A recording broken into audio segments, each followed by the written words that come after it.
Baik, Assalamualaikum warahmatullahi wabarakatuh.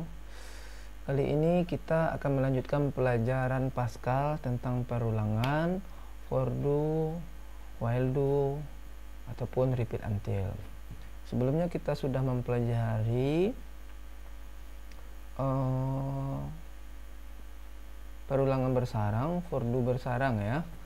Nah, sekarang kita akan menyelesaikan persoalan. Kita akan membuat program menentukan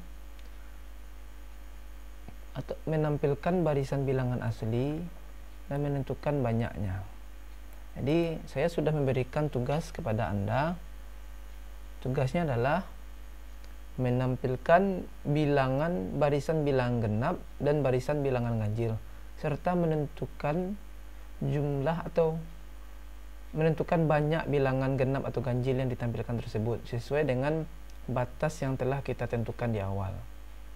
Nah, agar Anda bisa mengerjakan soal latihan tersebut tentang bilangan ganjil dan bilangan genap, maka saya akan menampilkan contoh yang mirip-mirip dengan soal tugas tersebut, yaitu kita akan mencoba menampilkan barisan bilangan asli dan menentukan berapa banyak bilangannya. Nah, sesuai dengan konsep barisan bilangan asli, antara bilangan-bilangan yang berdekatan ya, berselisih satu ya.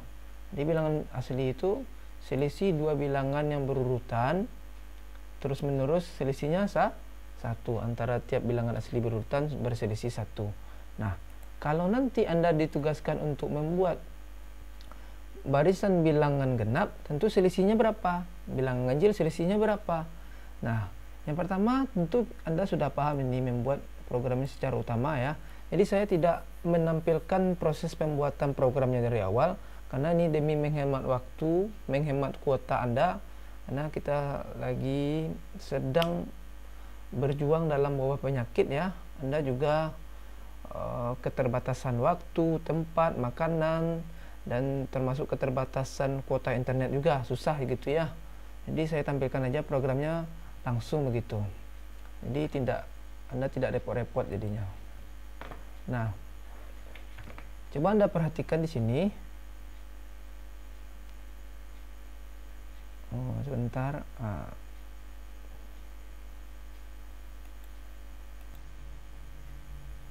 Nah, ini yang pertama diminta kita buat user itu boleh menginputkan berapa batas bilangannya, misalnya kecil sama, besar sama, terserah dia. Kemudian disimpan sebagai n. Jadi perulangannya itu misalnya for do itu berarti dari 1 sampai n. Kita anggaplah indeksnya i. Jadi i itu dibuat dari 1 sampai n. N itu adalah input batas nilai bilangan yang kita inginkan di awal gitu. Jadi sampai n ya bilangan yang akan tampil. Nah, kemudian yang ini adalah rumus bilangannya. Jadi kita seperti relasi rekursif ya. Bilangan itu bilangan titik 2 sama dengan bilangan tambah 1. Artinya bilangan ini artinya bilangan yang ditampilkan atau bilangan sesudahnya, yaitu bilangan sebelumnya ditambah dengan 1. Ini kan rumus dari bilangan asli. Nah, kalau bilangan genap gimana? Berarti bilangan sesudahnya diperoleh dari bilangan sebelumnya ditambah berapa? Itu Anda cari tahu sendiri. Kemudian if bilangan kecil n, then kenapa seperti ini? Karena kita meminta bilangannya itu sampai apa? Kecil sekian gitu. Dari kecil dari n. Kita buat gitu, bilangannya kecil dari n. Jika bilangannya itu kecil dari n, maka selagi bilangannya kecil dari n tetap dilakukan perulangan juga katanya. Dihitung sebagai j.2 sama dengan j tambah 1. Nah, ini fungsinya untuk apa? Untuk menyatakan banyak bilangan yang muncul pada output gitu.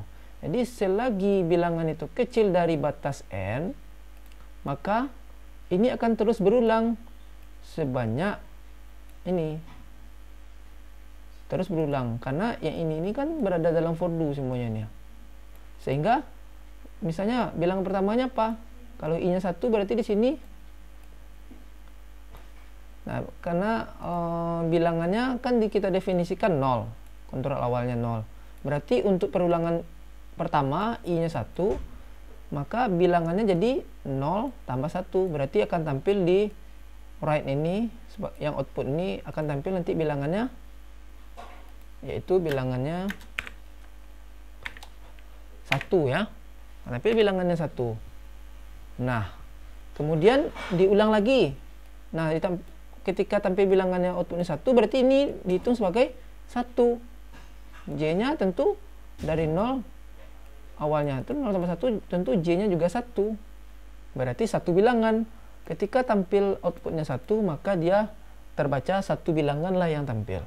Kemudian untuk I-nya lanjut ke berapa lagi?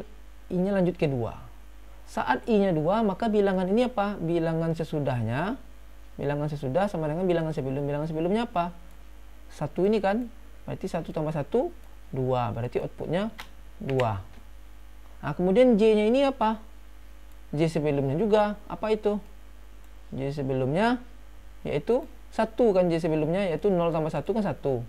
J sebelumnya adalah 1. Berarti J sesudahnya 1 tambah 1 jadi 2. Berarti ada berapa bilangan ini? 2. Nah, jadi begitu dia. Jadi ini fungsinya untuk menentukan banyak bilangan yang muncul pada output.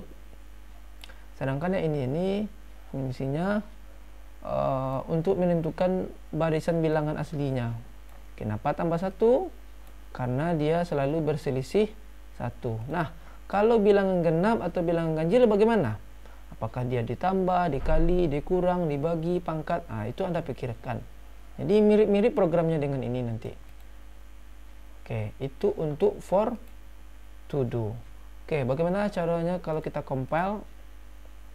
Nah, ini ada kesalahan ketika kita compile-nya. Ya, di sini kesalahannya. Kita compile dulu. Oh ya, ini salah ini. Nah, jadi kita compile, sukses, baru kita run. Kita pengen menampilkannya 100 bilangan misalnya. Jadi bilangannya yang kita inginkan kecil dari 100. Batas nilai bilangan bukan 100 bilangan. Batas nilainya harus kecil dari 100. Jadi kita mau menampilkan barisan bilangan asli yang kecil dari 100. Nah, ini dia. Berarti 1 sampai 99. Berapa banyak bilangannya? Adalah 99 gitu. Nah, jadi inilah programnya. Silakan Anda pahami program ini.